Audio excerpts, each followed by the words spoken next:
سپاہی اس سے لڑتے ہیں لیکن وہ اتنا بڑا ہوتا ہے کہ سب اس کو مارتے جاتے ہیں۔ ان راکشس کے ساتھ بہت لڑنے کے بعد آخرکار پرسیس راکشس کو نیچے گرا ہی دیتا ہے اور اس کے اوپر چڑھ کر اسے مارنے ہی والا ہوتا ہے کہ اس طرح کے اور بھی راکشس وہاں آ جاتے ہیں۔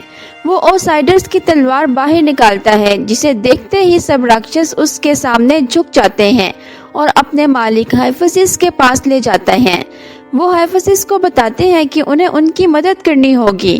زوئس نرک کی دنیا میں قید ہے اور اوسائڈرس مارے جا چکے ہیں۔ یہ سن کر ہائفسس مدد کرنے سے انکار کر دیتے ہیں اور کہتے ہیں کہ اگر زوئس قید میں ہے اور اوسائڈرس مارے جا چکے ہیں تو اب یہ دنیا ختم ہونے والی ہے، میں کچھ نہیں کر سکتا۔ پرسیس اسے کہتا ہے کہ وہی ان کی مدد کر سکتے ہیں، لیکن ہائفسس کہتے ہیں زوئس اور اوسائڈرس نے اس کی ساری پاورز چھین لی تھی اور اس کو معمولی انسان بنا دیا تھا کیونکہ اس نے ہیڈرس کا ہتھیار بنایا تھا۔ پھر رانی ہائفسس کو سمجھانے کی کوشش کرتی ہے کہ معمولی انسان بننا کوئی غلط بات نہیں ہے، انسانوں کے پاس بھی پاورز ہوتی ہیں۔ رانی اینڈرومیڈا کی بات سن کر ہائفسس مان جاتے ہیں اور اس کو اپنی بنائی ہوئی مشین دکھاتے ہیں جس کے ذریعے وہ نرک کی دنیا تک جا سکتے ہیں۔ وہ بتاتے ہیں ہیڈرس نے زوئس کو نرک کے بیچوں بیچ ہی رکھا ہوگا اور جب اس نے نرک کی دیواروں کا نقشہ بنایا تھا ایک خفیہ راستہ بھی بنایا تھا۔ دوسری طرف ہم دیکھتے ہیں زوئس کو نرک کے بیچوں بیچ ہی رکھا گیا ہوتا ہے اور کرونوس ان کی ساری پاورز چھین رہا ہوتا ہے جس کی وجہ سے وہ کافی برے لگ رہے ہوتے ہیں۔ ہائفسس ایجرکس کو ایک نقشہ دیتے ہیں جس کے ذریعے وہ نرک کی دیواروں تک پہنچ سکتے ہیں۔ وہ نقشے کی مدد سے اندر جانے کا راستہ تلاش کر رہے ہوتے ہیں کہ تب بھی وہ ایریس ان پر حملہ کر دیتا ہے۔ حملے میں سب زخمی ہوتے ہیں۔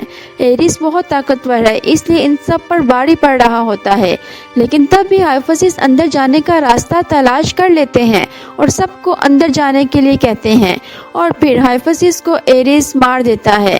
اب پرسیس اپنے دوستوں کے ساتھ نرک کی دیواروں کے اندر پہنچ جاتا ہے۔ دوسری طرف زوئس ہیڈرس سے معافی مانگتے ہیں اسے نرک کی دنیا دینے کے لیے اور ہیڈرس انہیں معاف بھی کر دیتا ہے اور ابھی ان کی بات چل رہی ہوتی ہے کہ وہاں ایریس آ جاتا ہے اور ہیڈرس پر حملہ کر دیتا ہے۔ وہ ہیڈرس کو مارنے والا ہوتا ہے کہ زوئس اپنی پاور سے اسے روکتے ہیں۔ یہ دیکھ کر ہیڈرس کے دل میں زوئس کی عزت اور بڑھ جاتی ہے اور پھر وہ ایریس سے لڑائی کرتے ہوئے اسے لے کر ایک کھائی میں گر جاتے ہیں اور پھر تب ہی پرسیس بھی وہاں آ جاتا ہے اور اپنے باپ کو بچاتا ہے۔ زوئس اس کا شکریہ ادا کرتے ہیں اسے بچانے کے لیے آنے کے لیے۔ پرسیس اور سائڈرس کی تلوار سے زوئس کو آزاد کرتے ہیں۔ ایریس ان پر حملہ کر دیتا ہے لیکن اسی وقت وہاں ہیڈرس آ جاتے ہیں اور ایریس کو روکتے ہیں۔ پرسیس زوئس کو لے کر جا رہا ہوتا ہے کہ تب بھی ایریس ہیڈرس کی تلوار چھین کر زوئس کی طرف پھینکتا ہے جو سیدھا زوئس کی پیٹھ پر لگتی ہے۔ پرسیس اسے نکالتا ہے اور پھر وہ دونوں اوسائڈرس اور ہیڈرس کی تلوار کو ملا کر زور سے زمین پر مارتے ہیں۔ اس کے ساتھ ایک زوردار دھماکہ ہوتا ہے اور وہ سب نرک کی دنیا سے باہر نکل آتے ہیں۔ اب زوئس پرسیس کو کہتے ہیں کہ ان کے پاس طاقت نہیں ہے اور پرسیس کو ہی اب سب کو بچانا ہے۔ پرسیس کو پتا تھا کہ اسے اس آخری ہتھیار کی ضرورت ہے جو ایریس کے پاس ہے اور وہ ایریس کو وہاں مندر میں بلاتا ہے اور پھر ایریس اور پرسیس کی بہت لڑائی ہوتی ہے۔ دوسری طرف ہم دیکھتے ہیں کہ کرونوس زمین پر آ گیا ہے اور ہر طرف تباہی مچا رہا ہے۔ زوئس بے ہوش ہوتے ہیں۔ ہیڈرس ان کے پاس آتے ہیں اور زوئس کو اپنی طاقتیں دے کر زندہ کر دیتے ہیں۔ کرونوس بھی زمین پر تباہی مچا رہا ہوتا ہے۔ اب زوئس اور ہیڈرس اس سے لڑتے ہیں لیکن ان کی طاقتیں کم پڑ رہی ہوتی ہیں۔ دوسری طرف پرسیس ایریس کو ہرا دیتا ہے اور وہ اس سے وہ آخری ہتھیار لے لیتا ہے۔ اب پرسیس ان تینوں ہتھیاروں کو ملا کر ایک بہت طاقتور ہتھیار بناتا ہے اور اسے لے کر اپنے اڑنے والے گھوڑے پر بیٹھ کر کرونوس کو مارنے کے لیے جاتا ہے۔ وہ کرونوس کے بیچوں بیچ جا کر زوردار حملہ کرتا ہے جس سے ایک دھماکے کے ساتھ کرونوس ختم ہو جاتا ہے اور سب بہت خوش ہو جاتے ہیں۔ اب ہر طرف سکون ہو جاتا ہے۔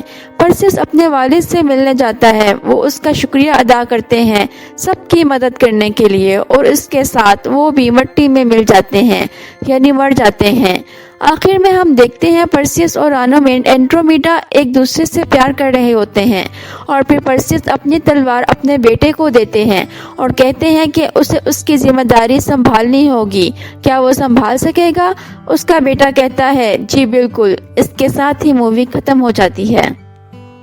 دوستو، اگر آپ کو یہ مووی ایکسپلینیشن پسند آئی ہے تو ابھی چینل کو سبسکرائب کر دیں تاکہ اس طرح کی اور بھی انٹرسٹنگ ویڈیوز میں آپ لوگوں کے لیے لے کر